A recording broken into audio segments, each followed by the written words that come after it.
Hey everyone, JT from Ebike Escape here, and in today's video, we're gonna take a look at the recently upgraded Denago City 2, so let's get into it.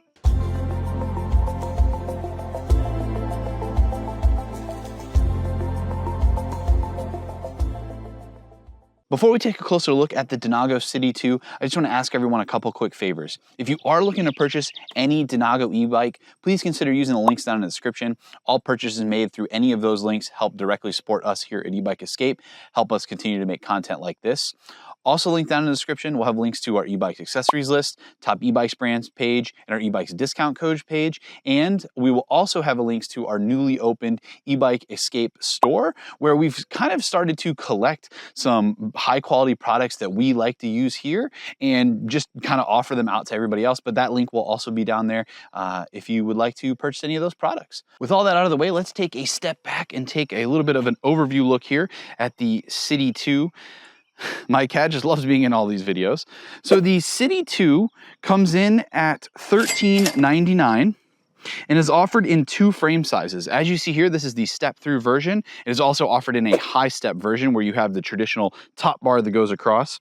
The Step-Thru version is offered in a small/medium and a large/extra large frame sizes with a 4'11" to 5'8" and 5'8" to 6'5" height ranges respectively. The high step is offered in two frame sizes as well, same small, medium, and large, extra large, but the height ranges for those are 5 foot to 5'9" and 5'9" to 6'4". Along with being different height ranges and sizes, there's also some different colors.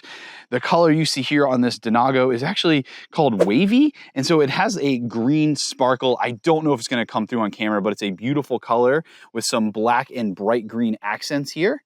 And then the other color that the Step-Thru is offered in is just a traditional black with some white accents. And then the high step is only offered in a single color via a blue. So with all those specifics of this frame out of the way, why Denago? Denago is a brand that you've probably seen quite a bit on our channel now, and we really just kind of like what they're doing. They're offering some very interestingly spec'd bikes, as well as some interesting choices. This bike sports, as you can see, this front fork, which we'll talk about a little bit more when we get there, and also some different size tires than we tend to see on other e-bikes. Just kind of cool to see a brand doing something different. Along with doing those different things, Denago is also growing a dealer network, so you can actually go locally and purchase this bike from a dealer. Their network right now is not massive, but it is constantly growing. They're at about 100 stores now, as we've seen. Heck, even here in our small town in central Wisconsin here, we have a Denago dealer really close to us. So with all that overview of Denago and this bike out of the way, let's go ahead and jump into some up-close specs here. So starting out, the first thing that's probably going to catch your eye is going to be these 27.5 by 2.6 inch tires. These kind of sport a more of a city tread.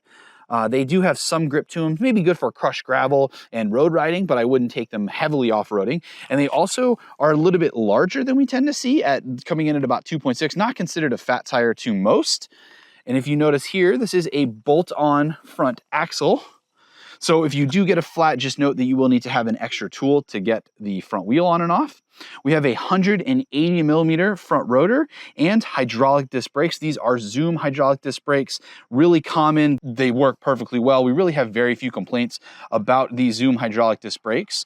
Working our way up, you'll notice that the bike does not have fenders, but they are a extra purchasable accessory. And then the thing here that's going to catch your eye is this extra area here on this fork. The reason Denago did that is they list this as a geometry correcting front fork. So when you put on a suspension front fork, you're going to get a little bit more of a higher front end, and it's going to make the riding position feel a little bit different, but you may have a little bit different riding geometry. So what this does is this allows this bike to be set up with the correct geometry, no matter whether you're running a suspension front fork or a solid front fork like you see here. Now, the Denago City 2 is not offered with a suspension front fork, but it is an option for something you may be able to upgrade to on your own. And it's just kind of an interesting choice that we've seen Denago make, where they just kind of add that little bit extra of thinking ahead for you, or kind of responding to things that we've seen people complain about for certain commuter bikes, where some people want suspension front forks, other people don't. This allows you to kind of have the best of both worlds, a bike that rides great with a suspension fork or without. Coming in here, look up, you see the cable management. It is nicely wrapped almost all the way up, comes about halfway up, and then it's zip tied. And then you notice the wires come wrapped down here and disappear into the down tube. This is an integrated battery, which we'll take a closer look at here in a little bit. Working our way up here to the cockpit, you'll see, starting out, you'll see that these handlebars are very swept back, and you also have an adjustable stem along with that suspension corrected front fork. This is a bike that has a very upright riding position. It's very comfortable, and you have a lot of adjustment in height from the adjustable stem and the ability to angle the handlebars away up and down, so you can really adjust all the angles. So really dial it in so that you can get the most comfortable riding position. Just kind of a nice nod to customizability, to making this fit every type of rider and people that want all kinds of different riding positions. Coming here on the left, you'll see a zoom hydraulic disc brake lever, a locking ergonomic grip, always nice to see, a left-hand thumb throttle, as well as your controls. Quick note about the throttle on Denago bikes, which what we have seen become almost pretty standard for them, do not work when the bike is stopped. But once you start moving and it registers to mile per hour, then the throttle becomes active. It's a nice nod to like safety, so you don't have to worry about accidentally hitting it and the bike jumping off on you. Although the thumb throttles are not as prone to that as the twist grip throttles. Here's a look at the display. We'll take a closer look at that here in a minute.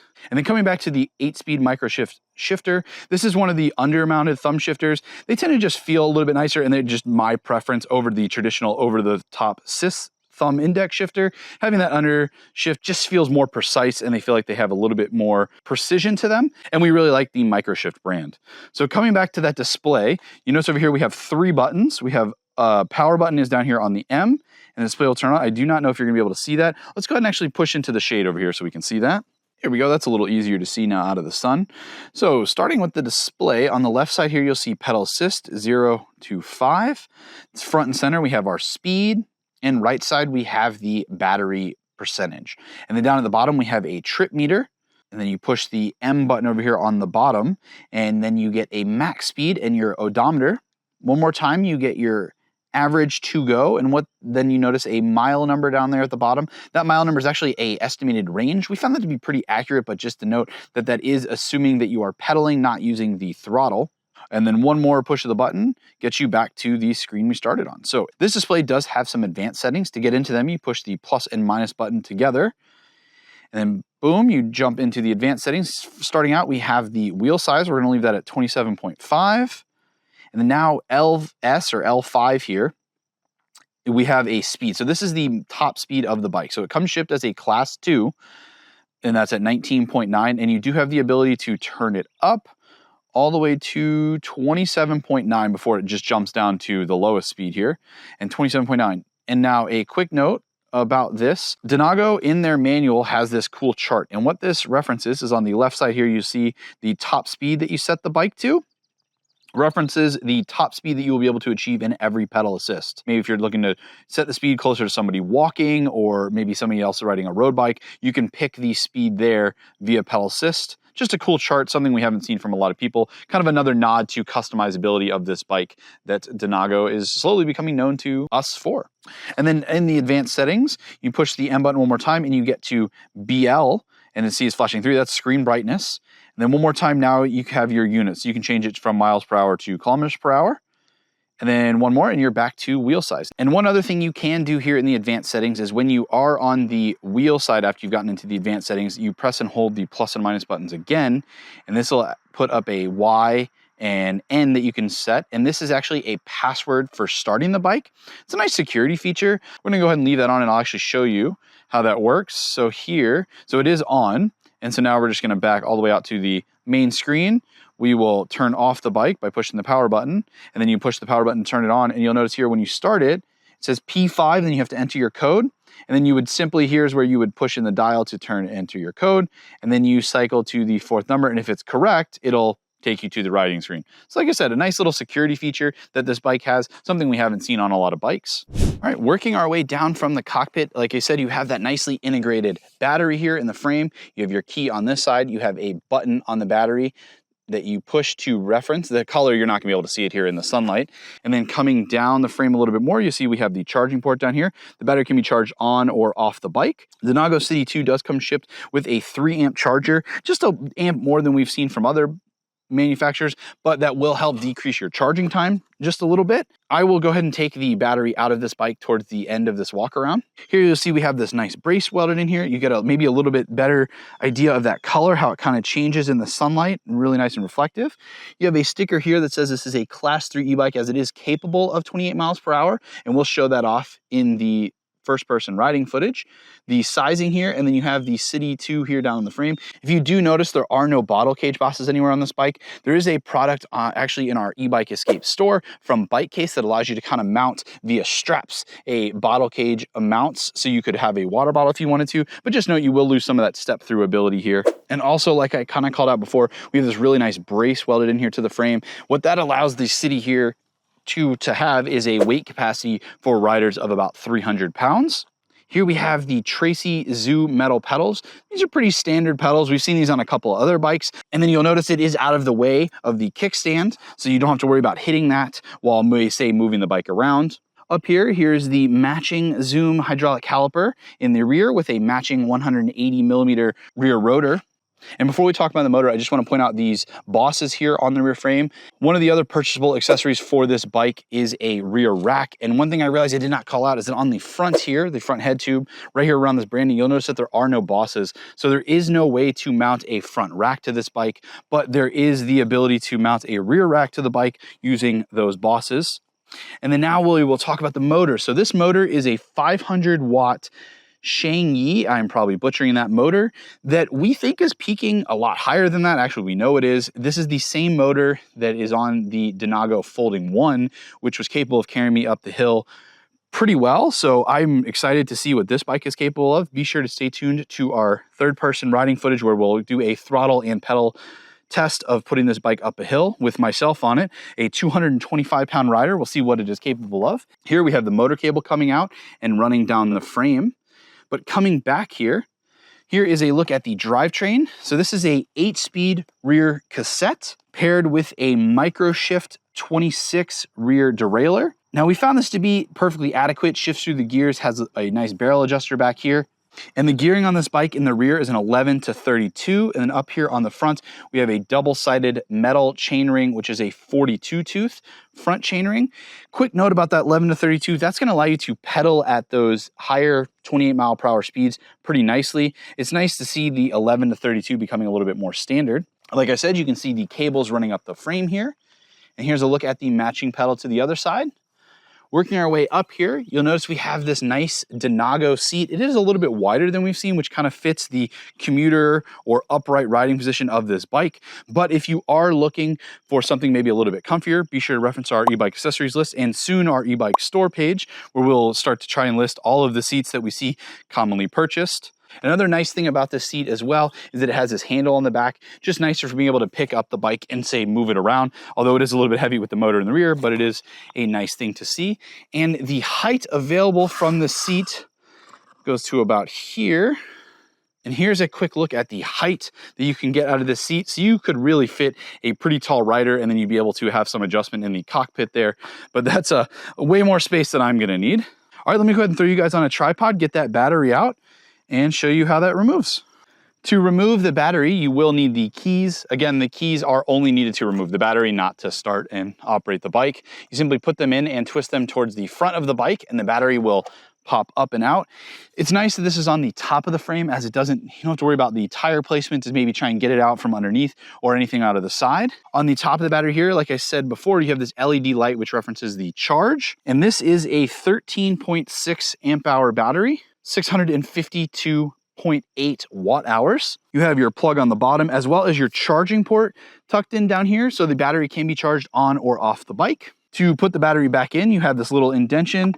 Simply line it up here and then drop the battery, and it simply clicks in. And the keys can be removed when you actually are clicking the battery back in if you wanted to. You really, like I said, only need them to remove the battery.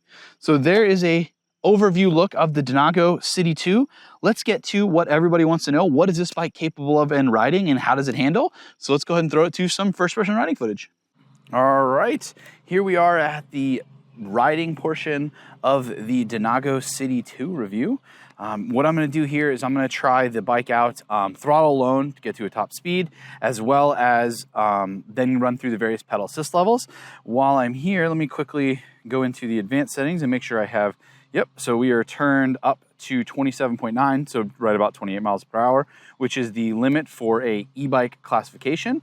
Hopefully you have the ability to see my GPS on my phone. I'll turn that down a little bit, and the speed on the screen because of actually how tall this bike is and how high the handlebars are because of that suspension corrected front fork. You might actually be able to see everything.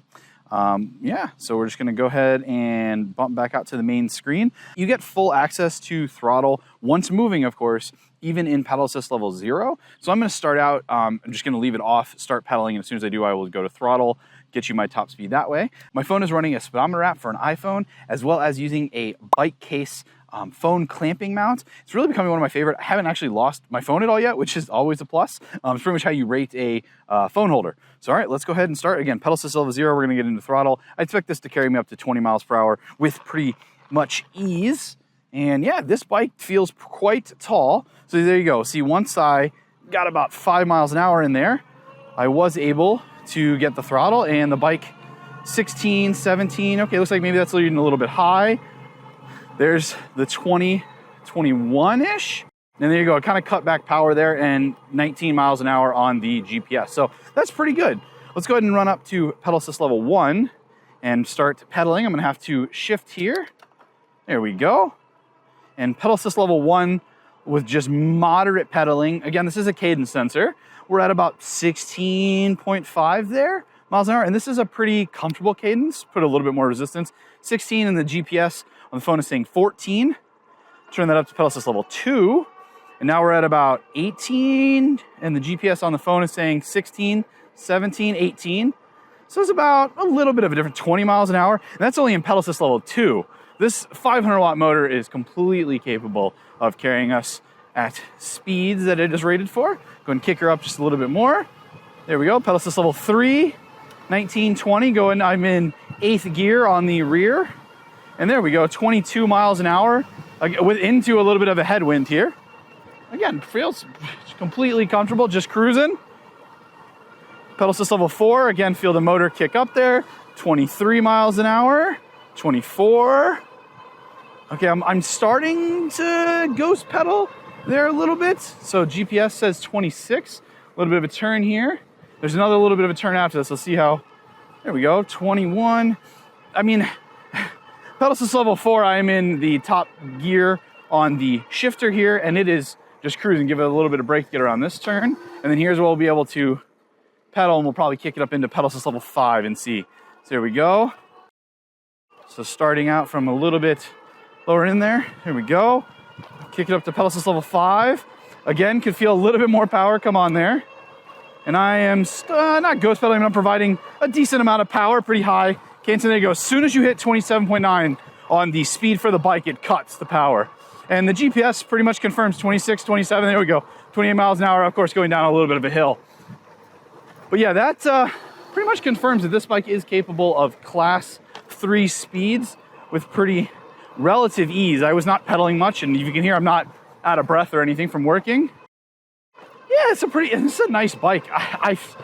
It is a comfortable bike to ride. If you are a person that doesn't like leaning over and being hunched, or you might need a bike that you can adjust the cockpits because you need your arms up higher, this is the bike for you. I feel like I'm sitting in the bike. It's very comfortable. The tires being large and bubbly provide a lot of confidence here. It's a very nice bike. The ergonomic grips are nice to rest my palms of my wrists on. It's overall just a very nice bike. It's easy on the eyes with that nice wavy paint job. I like it. It's a pretty nice bike. So that pretty much sums up this. Oh, one thing I know Ryan always does, because I know we always get asked, is if we were to say run out of battery, what would happen? And the line is always, hills are going to be a challenge. But this bike comes in at about 58 pounds, so it's not a super heavy bike, and it doesn't have large, aggressive tires. So you may have to play with your shifting to get it right, but I'm at about, 14. Let's see, what are we at now? Okay, this is a comfortable cadence right here, good amount of power. This is a flat ground. and I'm just able to provide, you know, just a moderate amount of pressure to the pedals, and I'm 13 miles an hour. It feels really nice. It's an easy pedal bike. Hills are going to be a challenge. In inclines, you are going to have a little bit extra weight with the battery and the motor that you're going to have to carry up some hills. So that is definitely going to be quite the additional challenge per se that you're going to have to think about. But yeah, that pretty much wraps up the pedaling portion here. Let's go ahead and throw it to the hill climb test. All right, here we are at the hill climb riding portion of the Denago City 2 review. So in this section of the video, what we're gonna do is we're gonna run through throttle only up the hill, then we're gonna come back down, test the brakes on the way down, and then we're going to test the various pedal assist levels and see which one you really need to get up a hill or anything like that. So before we get started, I am a 225-pound rider, and the specs of the hill will be put on the screen now, so you know what they are, and that should give you an idea of what this bike is capable of. So let's go ahead and start pedaling. I'm gonna start out in 0, just so I don't ever actually pedal and get any assistance. And then now that I've started going, I can have access to the throttle again. Go ahead and give it that throttle now. There we go, big trucks there coming around. Busy road today for some reason. There we go, and the throttle gets us right up to 20 miles an hour with pretty ease. And GPS confirms about 20, 21 miles an hour. There we go, and now I am in throttle only, and just see what this bike is capable of getting up the hill. Again, I know I said it in the riding portion, but the comfort of this bike is pretty high. I feel like I'm sitting in the bike, and I still have like full leg extension pretty easily if I needed it. But yeah, now we're just gonna go ahead and cruise up. So the battery was at about 90% before we started this. So we'll see what it is after this and the pedaling portion, just to see how much battery it actually uses. Again, gets us right back up to about 20, and then here the hill is really started. Let's go ahead and see what it is capable of. So let's see what the minimum speed is here on throttle only. Starting to drop. Again, hill started. It's providing that torque to get us up. 13. Still dropping. I can feel it. 11. Again, 225-pound rider, and the motor on this bike is listed as a 500-watt motor.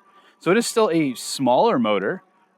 But again, at this point, if it was any other bike or I wasn't doing this testing, I would definitely be pedaling just to give it a little bit of assistance to get up. And you'll see the stark difference between pedaling and not pedaling in just a little bit. So here we go. Minimum speed, 5, 4, still moving though. Still at 4 miles an hour, still moving. Again, all that power being applied. Let's see what it can do. 4, 3. It's pretty slow. Like, so I'm having to swerve a little bit to keep up. So yeah, it's... Again, a small motor, so yeah, that's kind of what I would expect. And then now the hill started to level out, speed starts to pick right back up. Again, throttle only, absolutely no pedaling, 225-pound rider, almost a worst case scenario per se, because I'm not providing any power. There we go, and it picks right back up to speed. All right, I'm gonna go ahead and test out these Zoom hydraulic disc brakes on the way down, see what they are capable of getting the bike slowed down from, and we will come back up pedaling. All right, here we are back down at the bottom. I saw about 33 to 35 miles an hour on the GPS over here for speed coming down the hill. These Zoom hydraulic disc brakes got it slowed down with relative ease, almost no problem. Just hydraulic disc brakes just instill a lot of confidence here. So, all right, now what we're gonna do is we're gonna go ahead and pedal up the hill and see what this bike's capable of, starting off in pedal assist level 1, using no throttle. I gotta shift down here. So I'm gonna probably be in about, I don't know, 3 or so, pedal assist level 1. Here we go, 14, 13, trying to find the right gearing for this. There we go, 7 is roughly what it is. And we're doing 17, 18 miles an hour. Again, remember that speed is related to what you have the overridden speed to. So if you wanted a lower speed in pedal assist level 1, you could adjust inside or based upon the chart that comes in the owner's manual. So here we go, about 15, 16. I mean, pedal assist level 1 is pulling us up this hill with no problem. Ship it to pedal assist level 2. And you felt the motor kick up in power. 17, 18, the GPS is lagging just a little bit, I think. 18 there, yeah, 18. Go up again. Third wasn't as big of a kick as second, but maybe because we're also on the hill. There we go, 19 pretty easily. And here's the steep part of the hill really starts. This is about where the bike was doing 20 miles an hour before. But then if you remember, it started falling. I think we were doing about 12 most of the way up, and then of course, for the top. But now with pedaling, we are at 17. I'm only in pedal assist level 3. Pedal assist level 4 here on the steep part of the hill. 14 miles an hour. And let's go ahead and kick it to 5. There we go. I didn't really feel the motor kick up, but also maybe it was giving me all of its available torque before that point. And I would shift down here actually to 6. And I stopped pedaling there for a sec, so that stopped it. Yeah, here we go. 9. Yeah, this is a pretty comfortable amount of pressure, and the motor is providing the rest of it to get it up the hill. So not the fastest bike we ever had up the hill. I'm comparing it to the Aerial Rider Grizzly there, but it definitely is capable. Didn't feel like it struggled too much, and is about what I would expect, especially for a hill that steep with my size rider on the bike. All right, with that out of the way, let's go ahead and throw it to myself, talking, give you my concluding thoughts, as well as some third-person riding footage so you can see how comfortable I look riding this bike with a little bit of distance. And like I said, give you our concluding thoughts on the Denago City 2. I'm always a bit hesitant when reviewing a commuter-style e-bike, as I always question what'll set this e-bike apart from the others. All it took was one look at the Denago City Model 2, and I was no longer worried. Starting out, the City 2 features some great options that not only allow it to be adjusted to fit a specific rider out of the box, but also down the line if the rider decides that the City Model 2 is missing something. This focus on immediate adjustment and feature customizability is not something that we see very often. The first item that is immediately adjustable is the frame. The small, medium, and large extra large frames allow for riders as short as 4'11" and as tall as 6'5" to feel comfortable. Then there is some small items, like the adjustable stem. While this is something that could be outfitted in the future, having it installed right out of the box allows for immediate tuning of the rider's position. Then, on the subject of future customizability, Denago has definitely put some thought in. The City 2 features a slightly different looking non-suspension front fork, which is listed as a geometry correcting front fork, meaning that if you ever decide to install a suspension front fork, you do not have to worry about changing the ride's characteristics, and it'll still feel like the City 2 that you enjoyed before, except with a little bit of a cushier ride. The front fork does have a bit of a different look, but due to its extra height, it puts you in a much more comfortable upright riding position. The bike that we reviewed was an ST frame in the large, extra large size, which I think was a bit much for me. A 5'8" rider with a 29-inch inseam, I would recommend the small medium frame size if you're near my height. If you are uncertain about frame sizing, check into Denago's dealer network. It's a growing network. Currently, it has 100 plus dealers. Heck, we even have a dealer right down the street from us here in a small town, central Wisconsin. Denago has not been around long, but their growing dealer network, robust e-bike lineup, and US-based support, they've become a brand that it's hard for us not to recommend. Speaking of a robust lineup, we plan to review Denago's new budget-friendly mid-drive mountain bike, so be sure to subscribe so you don't miss that review here in the near future. Moving away from future customizability, let's talk about the out-of-the-box City Model 2, which is a great e-bike. Coming in at $13.99, the City Model 2 is a commuter-style e-bike that's set up just like the name would imply.